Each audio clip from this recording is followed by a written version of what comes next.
தாய் தமிழ் உறவுகளுக்கு வணக்கம். இப்போ எண்ணூரில் வந்து கோரமண்டல் அப்படிங்கிற கம்பெனியில் வந்து அம்மோனியா வாயு வந்து கசிவாகி 52 பேர் வந்து மருத்துவமனையில் அனுமதிக்கப்பட்டிருக்காங்க. அவங்க வந்து கண் எரிச்சல், தொண்டை வலி, மூச்சு திணறல் இந்த மாதிரி பல பிரச்சனைகள்னால அனுமதிக்கப்பட்டிருக்காங்க. இப்போது அந்த பகுதி மீனவர்கள் வந்து தொடர் போராட்டத்தில் வந்து ஈடுபட்டிருக்காங்க. இந்த ஆலையை வந்து மூடுங்க, நச்சு ஆலைகள் எங்களுக்கு வேண்டாம் அப்படின்னு சொல்லி. இப்போ அந்த மக்கள் சொல்கிறதுல முக்கியமான சாரம்சம் என்ன அப்படின்னா, மீனவ கிராமங்கள் நாங்கள் வந்து அந்த ஆதிகாலம் தொட்டு நாங்கள் இந்த கடற்கரையிலேயே தொழில் பண்ணி நாங்கள் இங்கேயே இருந்துக்கிட்டு இருக்கிறோம். நாங்கள் அறிய இந்த இடங்கள்லாம் வெறும் சவுக்கு தோப்புகளாக இருந்த இடங்கள் இன்றைக்கி எங்கள் கண்காணாத அந்த சவுக்கு தோப்புகளெல்லாம் அழிச்சிட்டு இவங்க வந்து அதில் இந்த கம்பெனிகளை வந்து உருவாக்கி இப்போ இந்த கொஞ்ச காலங்களில் இவங்க சொல்லக்கூடிய செய்தி என்ன அப்படின்னா, இந்த கம்பெனி வந்து அப்போ இருந்தே இருக்குது, இந்த மக்கள் இப்போ தான் இங்கே வந்து குடியேறினாங்க அப்படின்னு சொல்லி அதை உண்மைக்கு மாறாக வந்து பொய் செய்திகளை வந்து பரப்புகிறாங்க. போபாலில் ஒரு காலத்தில் விஷவாயு கசிஞ்சு எவ்வளோ மக்கள் பாதிக்கப்பட்டாங்க அப்படிங்கிறது எல்லாருக்கும் தெரியும்.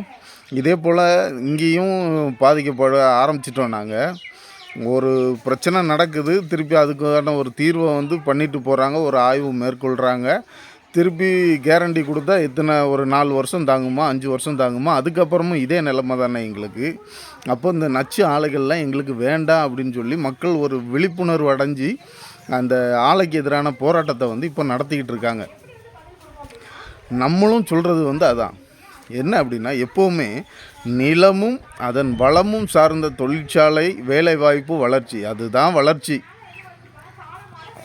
நம்ம வந்து வளர்ச்சிங்கிற பேரில் அணு உலைகளை நிறுவுறதோ, மற்ற இயற்கைக்கு மாறான எதிரான ஒரு நிறுவனங்களை நிறுவுறதோ வந்து நமக்கு தொடர்ச்சியான பலனை வந்து கொடுக்காது. தொடர்ச்சியான ஒரு பலன் வேணும் அப்படின்னா இயற்கை சார்ந்து உள்ள தொழிற்சாலைகளை நிறுவனா மட்டும்தான் நமக்கான நிரந்தர தீர்வாகுமே தவிர, மற்ற ஆலைகள் எல்லாமே வந்து நமக்கு கெடுதல் தரக்கூடியது தான். நமக்கு இல்லைன்னா நம்ம பிள்ளைக்கு இல்லைன்னா நம்ம பேரனுகளுக்கு கண்டிப்பாக கெடுதல் தான். அதில் எந்த மாற்றுமே கிடையாது. நச்சு ஆலைகள் நமக்கு தேவை இல்லை. இப்போது என்ன அப்படின்னா, எண்ணூர் பகுதியை பார்த்திங்கன்னா ஏற்கனவே இந்த சாய கழிவுகள், நம்ம அந்த சுத்திகரிப்பு ஆலையிலேருந்து வந்த கழிவு ஆயில், இதெல்லாம் வந்து அந்த கடற்கரை ஓரமெல்லாம் ஃபுல்லாக கலந்து அந்த மீன் பிடிக்கக்கூடிய இடங்கள், அவங்க வாழக்கூடிய பகுதிகள் எல்லாம் ஏற்கனவே நாசப்படுத்தி கொஞ்ச நாள் கூட ஆகலை. அதுக்குள்ளே அடுத்தால இது ஒரு பாதிப்பு. அந்த மக்கள் என்ன துயர் அடைஞ்சிக்கிட்டு இருக்காங்க அப்படிங்கிறத பாருங்கள். இது வந்து ஒருவேளை வேணும்னே இந்த மக்களை வந்து இந்த இடத்துல இருந்து காலி பண்ணணும் அப்படிங்கிற நோக்கத்தில் பண்ணுறாங்களா அப்படிங்கிறதும் ஒரு சந்தேகமாக இருக்குதுன்னு சொல்லி அந்த மக்கள் வந்து அதில் பேசுகிறாங்க. நச்சு ஆலைகள் என்றைக்கும் நமக்கு ஆபத்து தான்.